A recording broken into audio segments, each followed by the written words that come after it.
Android users, rejoice. There is so much we talk about quite often about iOS and that, but now there is something that Android is coming out that should help you find the best hotspot. Yeah, and it's with Android 8.1. It's called Oreo, Android Oreo.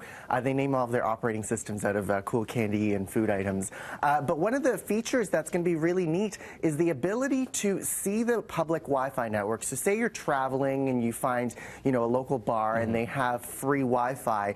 Often we'll click on that Wi-Fi and that internet barely works, right? Yeah. So this will now kind of go through all of the networks, test them, and give you the likelihood of it working. So whether the network is slow, okay, fast, or very fast, to help you better judge what network you'll be using. So they're rolling out rolling this new feature out to Android Oreo users, and that'll be coming out to more and more phones. And with Android, the operating system doesn't go onto all phones at once. They roll them out slowly through manufacturers and carriers. So it'll take a little bit of time, but a really neat feature there. All right. Now, you also have something that may help you if you're traveling yeah, it's really at the airport. Neat. It's called, it's the Trip It app by TripAdvisor. And we've seen these situations where you're at the airport.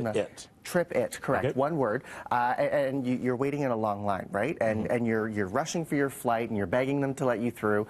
Well, there's a new app with this new app feature that you can click through and it'll go through all of the terminals and the checkpoints. It'll give you a map of the airport and you'll be able to see how long the wait time is so you can make sure that you get to your gate on time. I think, you know what, and it looks as though it's telling you what time your flight departs and that. Yeah. Airports are notorious for directions. I mean, they're really badly signed. I think Pearson has a lot of work still to do on directing people to the right gates.